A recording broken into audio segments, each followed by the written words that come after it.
I'm Ella. I'm 27, work as an IT manager at a top tech firm, and I pretty much live at my desk. So when my friend Lara dragged me to her birthday bash at some fancy downtown restaurant, I had no idea my night would start with a splash, literally. Stepping out of the taxi, ready to maybe enjoy myself for once, I was met by a wall of muddy water. Some guy in a fancy car thought the puddle next to me was perfect for a splash scene straight out of a movie. My brand new dress took the hit, soaking up the murky water like a sponge. Fantastic, I muttered, glaring at my ruined outfit. Hey, I am so sorry. The driver, a tall, rugged type with a messy head of hair, jumped out, looking more horrified than I felt. He approached with his hands raised as if I might smack him with my purse. You've gotta be kidding me. Look at my dress. I snapped, too shocked to accept an apology. Lara, ever the peacemaker, rushed over, stifling a laugh. Ella, meet Darren, she said, barely keeping a straight face. Darren, this is Ella, the birthday girl's very best friend who you just drenched. Darren winced. Great first impression, huh? He said with a crooked smile that was probably supposed to be charming. Let me make it up to you, dinner, on me, to start with? Because you've got a tab running for ruining dresses? I shot back. Lara nudged me, giving me a give him a break look. Come on, it's just water. It'll dry, Lara chuckled, linking her arm in mine and leading me toward the entrance. Darren followed, looking genuinely apologetic and slightly amused by my fiery welcome. Inside, the restaurant buzzed with Lara's other friends, but she steered us to a quieter corner with a clean, dry table. You guys start here. I'll grab drinks, and Ella, try not to murder him before I get back, she teased, leaving Darren and me in an awkward silence. He pulled out a chair for me, and I sat, folding my arms. I'm Darren. And before I made a splash, I was actually hoping to meet you tonight. Lara's told me a lot about you. He started, trying to smooth things over. Did she also tell you I hate surprises? I quipped, finally cracking a reluctant smile. I'm Ella, IT manager and apparently a mud magnet. Darren laughed. I work in marketing. Maybe I can help you market your new look? Post-puddle chic could be the next big thing. I rolled my eyes. Don't quit your day job, I said, warming up to his attempt at humor. Lara returned with a tray of drinks, breaking the ice further. Here, maybe this will clean the slate, she said, handing us our drinks. So, Darren, got any more surprises up your sleeve? I asked, taking a sip of my drink. Just my charming personality and dazzling conversation skills, he replied with a grin. Oh, and an apology dinner. I'm serious about that. Let me take you out to make up for the disaster. I considered him for a moment, his earnest face making me soften a bit. All right, you're on, I conceded. But I'm choosing the place. Somewhere without any puddles nearby. By the end of the night, the dress was still a mess, but my initial anger had dried up, replaced by a reluctant intrigue towards Darren. Maybe this disaster of a night could turn into something worthwhile. After Darren's disastrous yet somehow endearing introduction, we started seeing each other. It wasn't long before casual dinners turned into weekend getaways, late-night talks, and eventually, meeting each other's families. I should have known things would get more complicated once families got involved. Look, I really like you, Ella, Darren said one evening as we walked through the park, his hand finding mine. I think it's time you met my folks. What do you say? Sure, I agreed, squeezing his hand, trying to ignore the nervous flutter in my stomach. Meeting the parents was a big step, but after the way we started, what was the worst that could happen? The day arrived, and Darren drove us to a modest house in the suburbs. His mom, Janet, and his dad, Tom, greeted us with warm smiles that didn't quite reach their eyes. Dinner was served, and that's when the questions began. So, Ella, Darren tells us you're in IT? Tom asked, passing me the mashed potatoes. Yeah, I manage a team at a tech firm downtown, I answered, trying to keep my tone light. Janet leaned in, her eyes sharp. Must be a good position. What does that pay, if you don't mind my asking? I choked on my water a bit. Well, it's enough to keep me busy and out of trouble, I joked, trying to dodge the question. And your family? Do you support anyone? Janet continued, her gaze fixed on me like a detective interrogating a suspect. Just my aunt, I replied, feeling my cheeks heat up. She raised me. I help her out when I can. That's very noble of you, Tom noted, his tone suggesting he was sizing up my financial worthiness rather than my character. I changed the subject, talking about a recent project at work, but the vibe had shifted. We left soon after dessert, and I exhaled a breath I didn't realize I'd been holding. On the drive back, I mentioned the interrogation to Darren. Your parents have a lot of questions about money, huh? Darren shrugged. That's just how they are. Always planning, always calculating. Don't sweat it. I decided to call my Aunt Tessa later that night to unload. Ella, you need to watch out, she warned over the phone after hearing about the dinner. People who start with money questions never stop. They're marking you. Aunt Tessa, they were just curious, I guess. Darren says it's normal for them. Normal? Honey, there's curious, and there's nosy. And those two sound like they're planning to spend your money, not get to know you, she cautioned, her voice stern with experience. Months passed, and Darren's charm outweighed my reservations. When he proposed, it was sweet, simple, and in the same park where we'd decided to meet his parents. Marry me, Ella. Let's start our own family tradition, he said, his eyes hopeful. I said yes. The ring was beautiful, and the moment felt right. My doubts about his parents lingered, but love, as they say, was blind. As I prepared for bed that night, Aunt Tessa's words echoed in my head, mixing with Lara's. A knot of worry settled in my stomach, but I pushed it aside. Darren was worth it. His parents, well, I'd cross that bridge when I came to it. But deep down, I knew that bridge was coming up fast, and I wasn't sure I was ready for what was on the other side. Wedding planning kicked off at full throttle after Darren popped the question. I was over the moon, busy choosing flowers and tasting cake samples. I expected it to be stressful, but fun. What I didn't expect was how quickly the red flags would start waving, not just fluttering in the breeze. One evening, as we sat down with our laptops to budget our expenses, Darren looked unusually tense. Ella, I've got to tell you something, he started, avoiding my eyes. My job's been a bit rocky lately. I might not be able to chip in as much as I wanted for the wedding. I raised an eyebrow, putting down my coffee. Okay, how much are we talking? He sighed, rubbing the back of his neck. I can barely cover the band, maybe. So, what? I cover everything else? The venue, catering, photographer? I asked, my voice sharper than I intended. Darren winced. I hate asking you this, babe. But yeah, I think you'll need to. Just until I sort things out at work. I leaned back, processing. We can downsize. Cut the guest list, cheaper venue. No. Darren cut in quickly, a little too quickly. I mean, my parents would be upset. They've already told everyone. It's got to be good, Ella. My stomach nodded. Fine, I said finally, not wanting to argue. But we'll need to stick to a strict budget.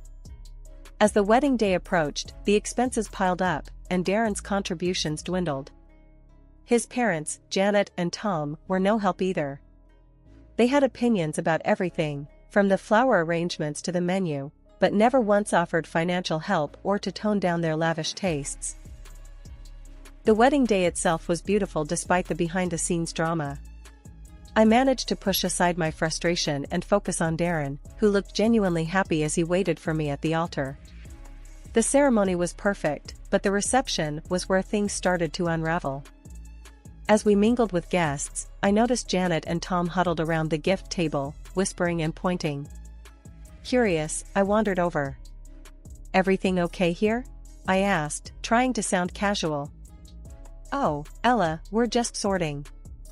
Some of these gifts will look better at our house, don't you think? Janet said, her voice too sweet. I stared at her, stunned. What? No, these gifts are for Darren and me. Tom shrugged, smirking. Come on, Ella. Don't be petty. We're family now. What's ours is yours, and vice versa, right? I felt my face flush with anger. No, Tom. That's not how this works. These gifts are for us, for our home. Not yours. Janet rolled her eyes. Really, Ella, don't make a fuss. Be gracious. We're just taking a few things. Nothing major. I bit my tongue, holding back a sharp retort. The last thing I wanted was a scene at my wedding. But as they walked away, a few gift envelopes and smaller presents in hand, I felt a simmering rage. After the wedding, it didn't take long for Darren's parents' true colors to start showing even more. Every time we invited them over, or there was some family gathering to attend, it was like opening a new chapter in the book of greed. It was my birthday next, and I decided to throw a little dinner at a decent restaurant in town. I thought it would be a nice change from home parties. I invited Darren and his parents, Janet and Tom. I hope this place is okay for you guys, I mentioned casually as we sat down. The restaurant had a cozy vibe, not too flashy, but with great reviews. Janet scanned the menu with a raised eyebrow. Well, it looks quaint. What's good here? I recommended a couple of dishes that were my favorites, reasonably priced and delicious. But, as the waiter came around to take our order, Janet and Tom went off script. We'll have the lobster tails, and oh, the filet mignon.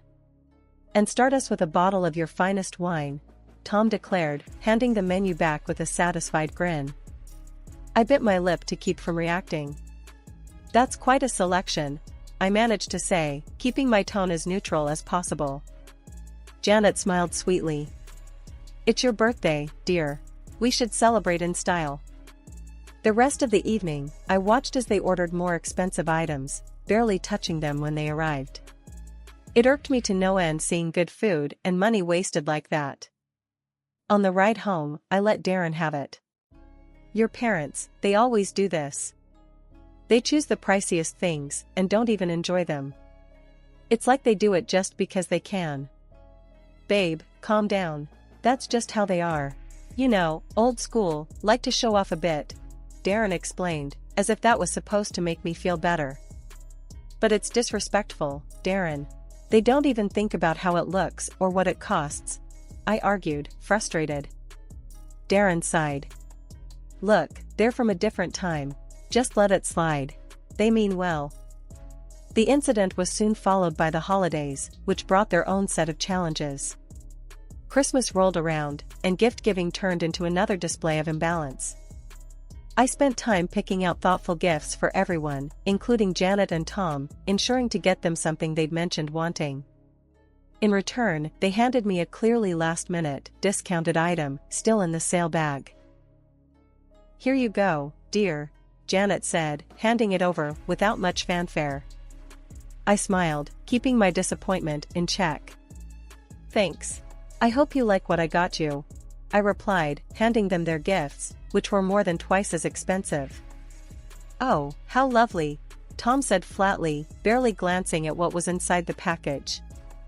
The lack of effort on their part stung, especially when I saw the genuine appreciation from my friends for the simple but thoughtful gifts I had given them. Back home, I vented to Darren. It's always like this with them. Expensive tastes when they're spending my money, but when it's their turn, they just don't bother. Darren shrugged, looking uncomfortable. It's just how they show, affection. A $5 scarf from the clearance bin isn't affection, Darren. It's an insult, I snapped, tired of making excuses for them. After dealing with one too many incidents of Darren's parents pushing their boundaries, I figured it was time for a change. When my big bonus hit, I knew exactly what I wanted to do. Darren, let's go to Hawaii, I said one night while we were sitting on the couch, trying to decide how to celebrate. Hawaii? That sounds amazing, babe, he replied, his eyes lighting up. Just the two of us? Exactly, just us. It's romantic, and I've always wanted to go, I explained, excited at the thought of sandy beaches and no family dramas. A couple of days later, I was in the middle of booking our trip when Darren came home from visiting his folks. He looked unusually excited. Guess what? My parents are stoked about Hawaii. I paused, my fingers hovering over the keyboard. Wait, what do you mean? I thought this was just for us. Darren laughed, a bit too nervously. Yeah, I mean, it is.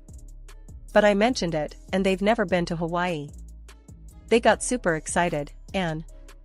Hold on. I cut him off, feeling my stomach tighten. You invited them? No, not exactly.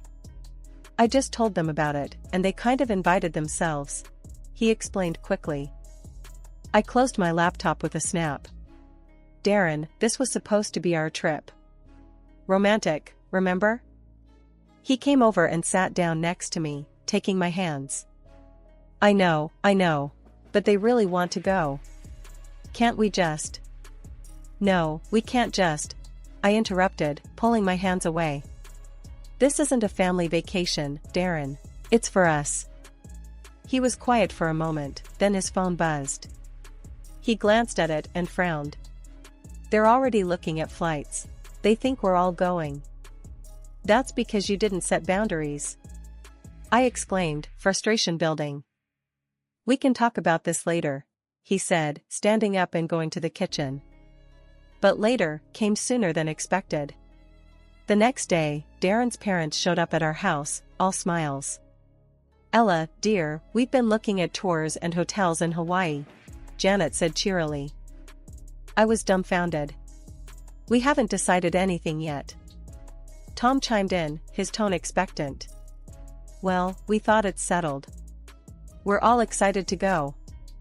I looked at Darren, expecting some support. Darren, tell them, I urged. He rubbed the back of his neck, avoiding my gaze. Look, why don't we all go? It'll be fun, and we can split the costs, he suggested weakly. I stared at him, then at them. No, that's not what we planned. Janet's face fell. But we thought it was a family trip. It's a romantic getaway for me and Darren. Just us, I stated firmly, feeling my resolve harden. There was an awkward silence, then Tom said, well, if that's how you feel, maybe you're being a bit selfish, Ella. I couldn't believe what I was hearing. Selfish?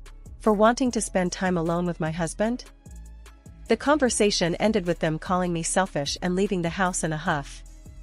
Darren was quiet for a moment before he exploded. You could have just let them come, Ella. Why do you have to be like this? I'm like this? I just wanted something for us, Darren, just us. I shouted back, my voice echoing in the empty room. He didn't say anything after that. He just walked out of the room, and that was it. We didn't talk for a whole week.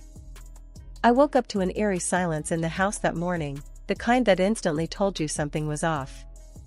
Rolling over, I grabbed my phone off the nightstand and was greeted by a slew of notifications that punched the air right out of me. 3 tickets to Hawaii, all booked under my name, and a reservation for a hotel, also charged to my account. I sat up, my heart pounding as reality set in. Darren had done this, he and his parents were probably on their way to Hawaii right now, all on my dime. I didn't even bother calling. What was there to say? It was clear as day, my husband had taken the liberty to use my account to fund his little family getaway, despite everything we had discussed. Anger bubbled up inside me, and without a second thought, I logged into the booking site and cancelled everything booked in the opposite direction. Then I moved swiftly to my banking app and cut off his access to my funds. Hours later, my phone rang. It was Darren, and his tone was less than pleasant. Ella, what the hell? Why were we not checked into the hotel? And where are our return tickets? I held the phone away from my ear for a second, taking a deep breath to steady my voice. Because I'm not your ATM, Darren. I'm done funding your family's fantasies. You're all just a bunch of selfish leeches. He sputtered on the other end, clearly not expecting me to take such drastic measures. You can't just do that. We're stuck here now. If you don't fix this, I'll divorce you. I almost laughed at the irony. Go ahead, Darren. Do what you need to do. But don't expect another dime from me.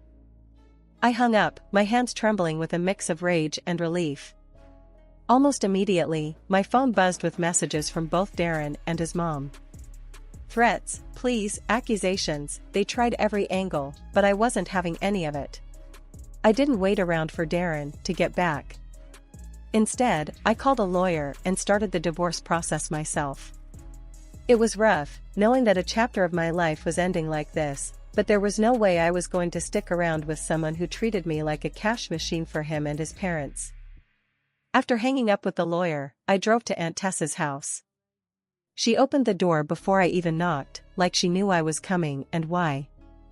I did it, Aunt Tessa. I filed for divorce, I said as soon as I stepped inside.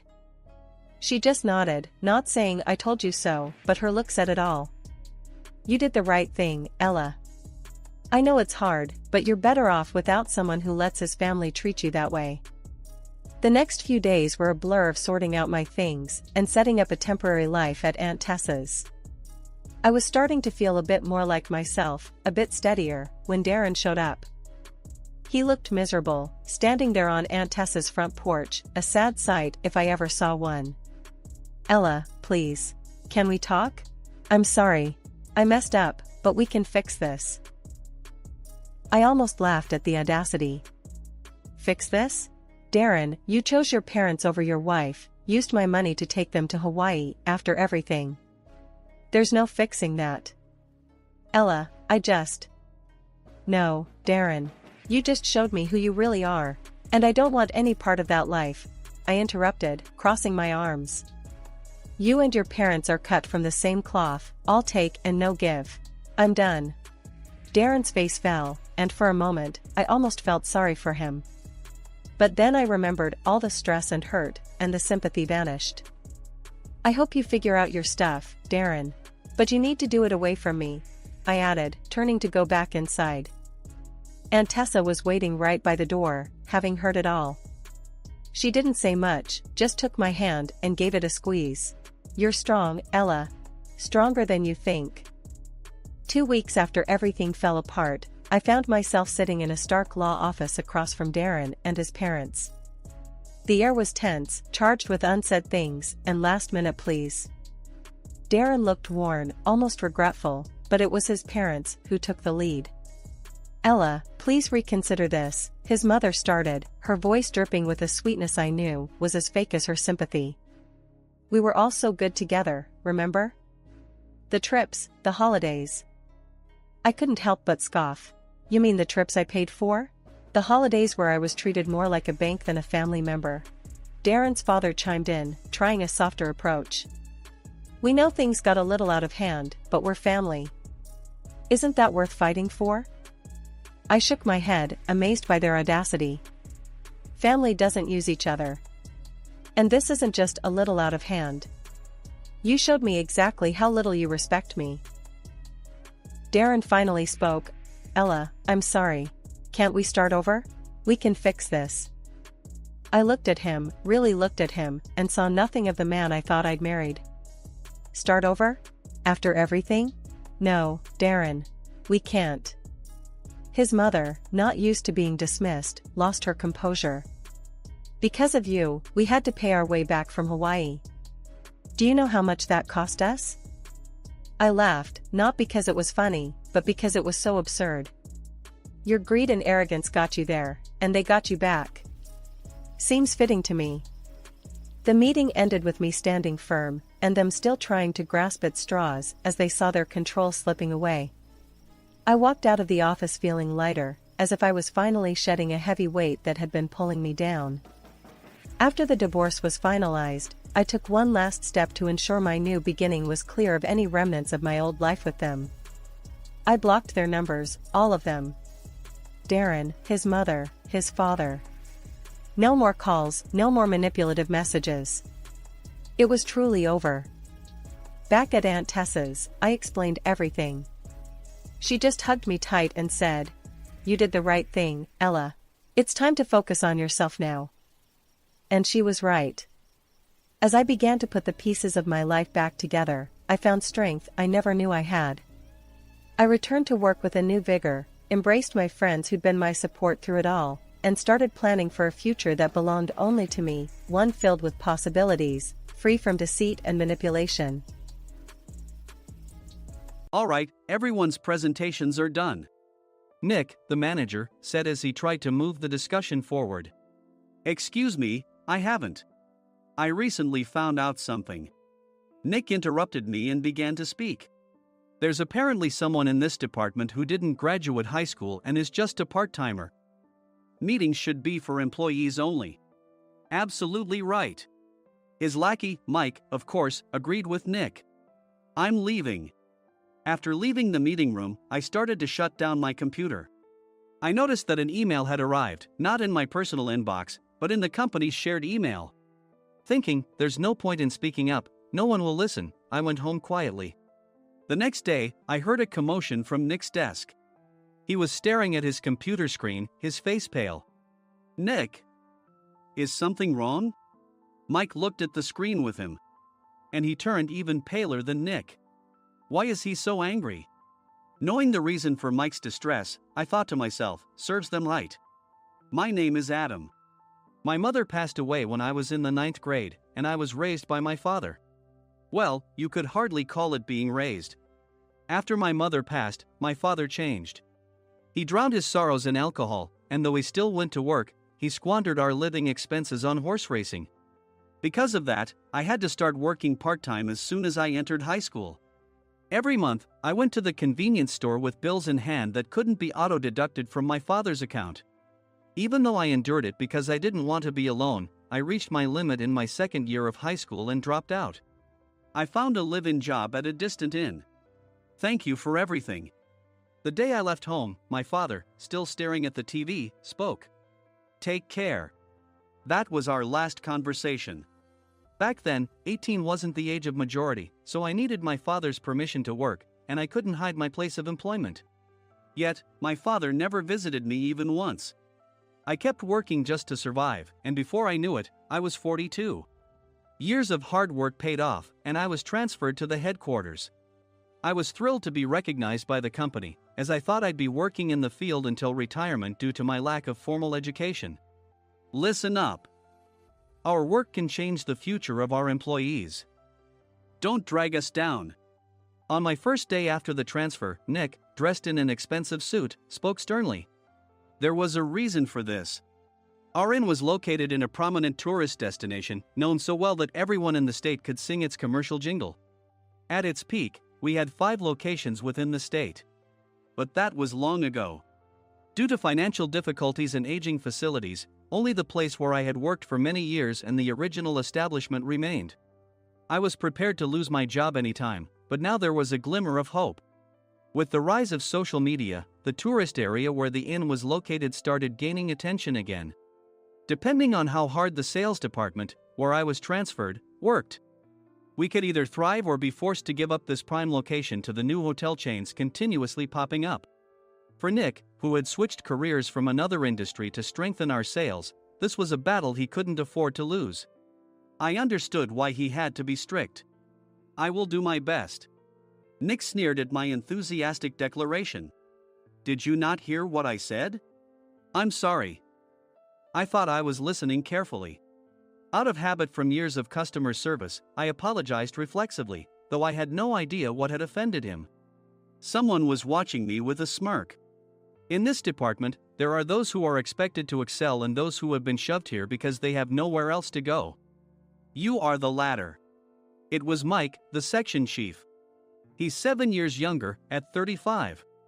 But he was called to headquarters much earlier than I was and had been moving around within the headquarters ever since. I'm not jealous, but I can't accept that he's my boss. Graduating from a prestigious university, he has an unusually high pride and caused many problems as a newbie, making things very difficult for me when I was the front desk leader. When I found out Mike was transferred to the sales department a month before me, I was disheartened. Mike is right. With just a middle school diploma, there's not much you can do. Don't even think about achieving results. As if I didn't exist, Nick remarked, "I'm thirsty." Mike eagerly ran to the coffee maker. It seems Mike is Nick's lackey. I regretted being happy about my transfer to headquarters, wishing I had stayed on site forever. Send a direct mail to every company on this list by the end of the day. Nick only assigned me tasks that even a new graduate could handle. What? There are over 1,000 companies. You want me to send to all of them by today? Yes, if you and your fellow misfits split the work, even those with nowhere else to go should finish by today. I glanced at the employees typing away expressionlessly. They were worn out from customer service, only thinking about leaving on time, or were women reassigned after having children. With zero motivation for work. Even Sam, a new graduate from the same university as Mike, who was supposed to be among the expected achievers, had no enthusiasm for the job. Having joined the company wanting to do customer service. "I don't care what they say, I plan to quit any time," he said. Only Nick and Mike were highly motivated, making all the decisions between the two of them. I originally only wanted to work at the inn to survive and had no particular attachment to this job. I swallowed my words, thinking I had no right to reprimand them. About a month after the transfer, Nick told us with a frustrated look. "To commemorate the 50th anniversary, we've decided to create a plan exclusive for one group per day. Originally, Mike and I were supposed to come up with it, but our president, Mr. Thompson, insists on hearing everyone's opinions. So, you all get a chance." As Nick explained, Mike began handing out prints. "Make sure not to embarrass Nick. If your ideas are half-baked, you'll have to redo them."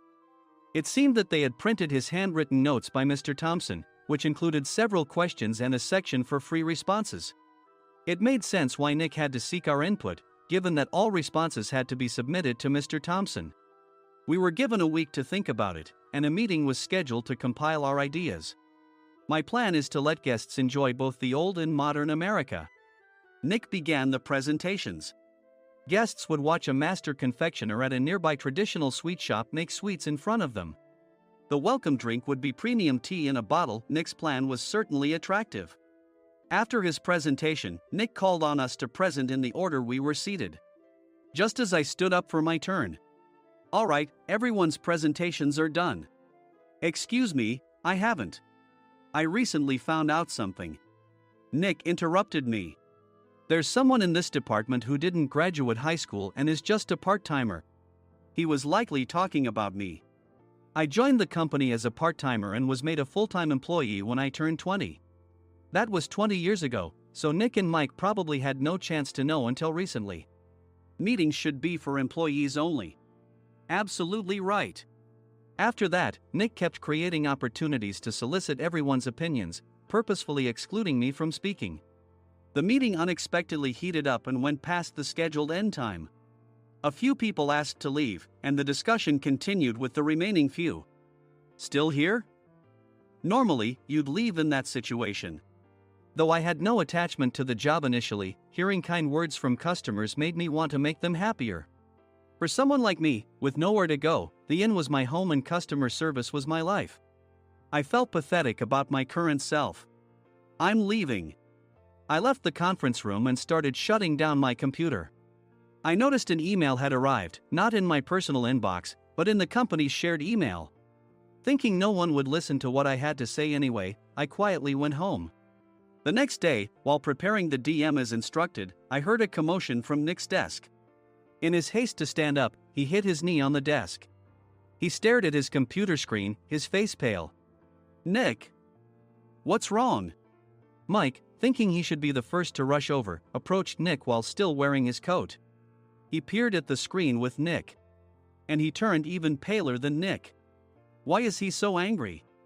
Who is responsible for this company?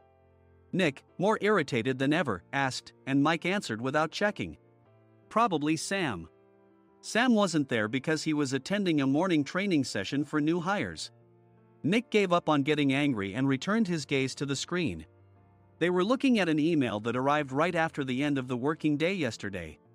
Apparently, no one, including me, had checked it before leaving. The email was from a large company that used us for their annual employee trips. The president and executives of that company also frequently used our services personally. President of the company, Mr. Mason himself had declared that neither he nor his company would ever use our services again. Well, some companies cancel their employee trips or stop using our services due to financial struggles. Let's just move on. Mike kept wiping the sweat from his forehead with a handkerchief. Knowing why Mike was so agitated, I quietly watched their interaction. Do you know how much revenue we get from that company?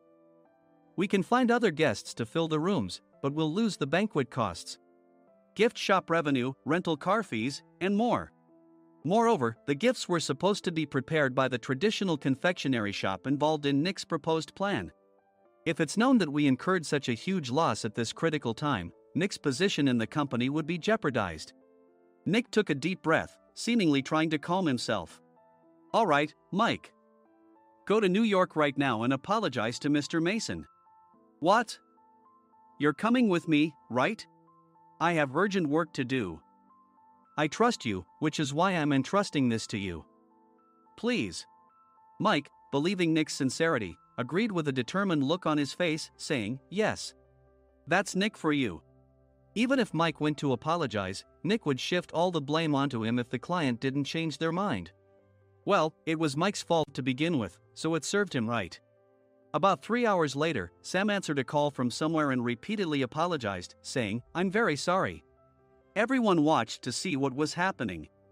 After ending the call, he informed Nick with a weary tone. When Mike arrived at the client's company, he only made things worse, further infuriating Mr. Mason. He was demanding, get his boss here immediately. It was no wonder Sam was exhausted, dealing with such a call right after returning from training. What is that idiot doing? All right, Adam, you're coming with me. If sacrificing Mike didn't work, then I must be next. Normally, I'd want to refuse at all costs, but I saw an opportunity in this situation. If I can be of assistance, I'd be happy to join you. I immediately followed Nick, and we flew to New York. When we introduced ourselves at the reception, it became clear how serious the situation was, as the receptionist personally escorted us to the president's office. Angry voices leaked through the door, making both Nick and me uneasy. Excuse me. I'm Nick, the supervisor. I understand my subordinate has caused you trouble, and I deeply apologize. Nick, with his experience in the corporate world, knew enough to offer an apology before excuses. However, his customer service skills left much to be desired. I sighed as I saw Mike trembling like a small dog in the corner of the room. What kind of training are you giving your subordinates? Mr. Mason glared at Nick with a red face. The intensity of his gaze made even Nick take a step back. Regrettably, I joined this company only 2 years ago and was unaware of Mike's issues. I should have identified his shortcomings sooner. Indeed. I should have realized sooner. No sensible person would come to apologize and then give a lengthy presentation on the drawbacks of not using their in. Nick froze, his mouth slightly open. Suspecting the worst, I picked up the documents that had fallen to the floor. It seemed Mike hastily prepared these documents on the plane, listing the disadvantages. Disadvantage 1: if you change the venue for the company trip, employees might suspect it's for cost-cutting reasons, leading to a negative impression. Reading it aloud half-jokingly, Nick snatched the papers from my hand and checked the contents with a furious expression. Among the stack of documents was a receipt from a nearby convenience store's copy machine. I felt a pang of dread, hoping he hadn't shown the receipt as well. What do you think he said when I asked what kind of nerve he had to do this? I'm very sorry. Faced with the dire situation, Nick must have thought there was nothing left to do but apologize. In a voice smaller than I'd ever heard from him, he uttered words of apology. He said, I'm a Harvard graduate. I don't believe I said anything wrong. Mike! What have you done? Forgetting his plan to pin the blame on Mike, Nick yelled loudly, even in front of Mr. Mason. I didn't do anything wrong. You're still saying that? Look at him. Mike pointed at me with a shaking hand. I was assigned to headquarters in my 20s and now I'm a section chief. This guy only made it to headquarters at 42. Everything I've done proves I was right. So why are we losing the contract? Having said his piece, Mike collapsed to the floor. Of course. You were sent there because you had nowhere else to go.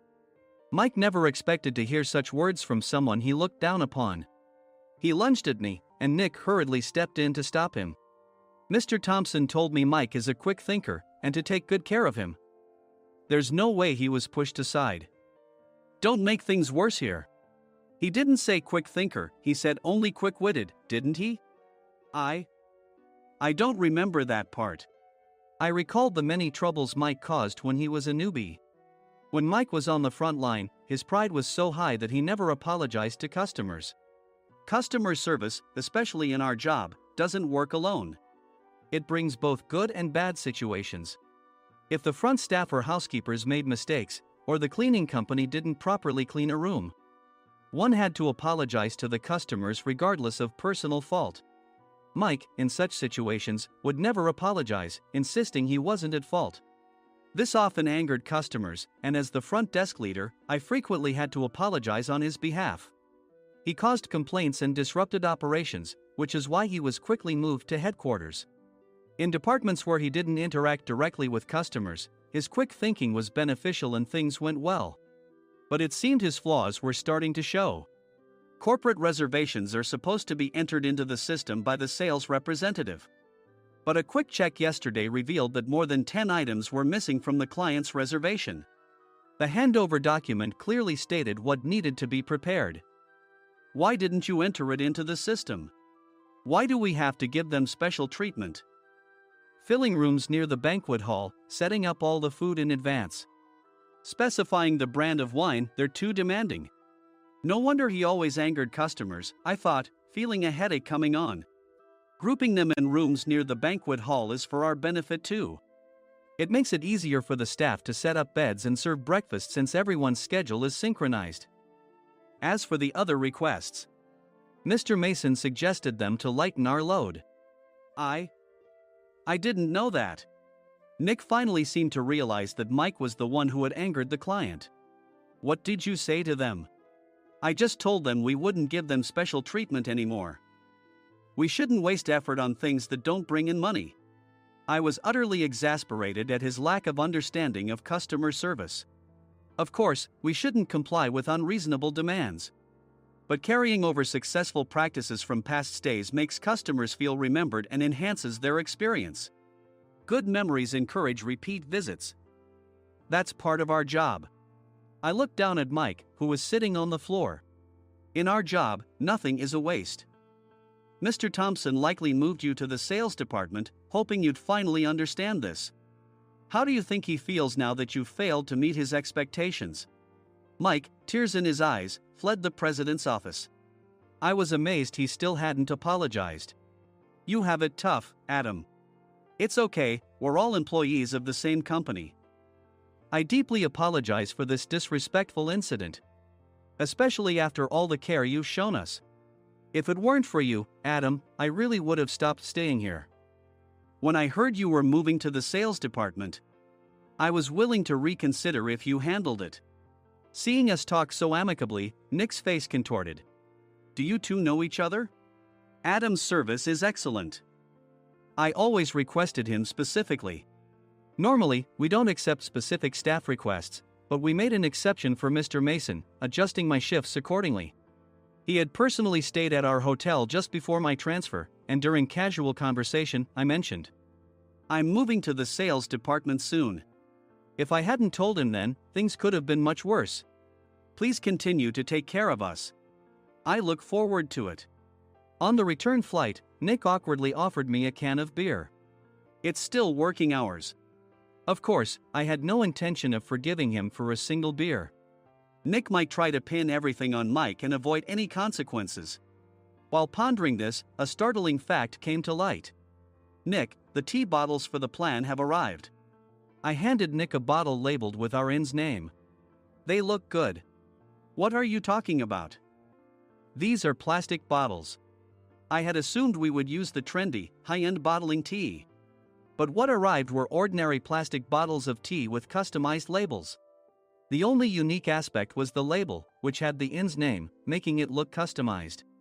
Upon further investigation, I discovered that a substantial amount of money was set to be paid to the tea company. It was priced like bottling tea. Does this plastic bottle really cost $100 each? The tea inside is specially blended for us. The extra cost is for that. Wouldn't it be better to use another tea company? Or is there a specific reason we must use this one?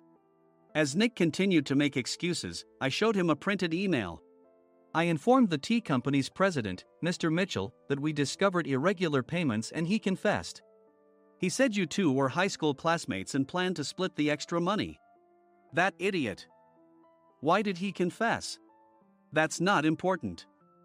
You should worry about yourself, this could turn into a police matter. Opening the bottle cap, I suggested. How about calming down with this tea? It supposedly has a relaxing effect. Nick drank the tea frantically. In the following days, decisions were made about their fates. Mike was reassigned to the General Affairs Department, with no chance of transfer or promotion, as per Mr. Thompson's orders. As for Nick, since the payment to the tea company hadn't yet been made, he narrowly avoided legal trouble. Instead, he was encouraged to leave the company, and to avoid further complications, Nick submitted his resignation. Rumor has it that connections between HR departments have made it difficult for him to find new employment. Even though it was good to have those two gone, something unexpected happened in the sales department. Everyone became motivated and united in refining the 50th anniversary plan. In the end, my plan was adopted. We collaborated with the Tourist Information Center to provide personalized guides. The plan, tailored to the number of guests, was truly special for the 50th anniversary. Hey, is Adam's family coming to stay? I immediately booked that special plan for my family. Sam noticed it on the reservation list and quickly picked up on it. Yes, I'm inviting my father. That's great. I might invite my parents too. I lacked the courage to face my father just as Adam. But here, with the confidence Mr. Mason praised, I felt ready. The 50th anniversary plan was a perfect opportunity to reconnect with my father. I hoped to bring back the days when we could laugh together as we once did.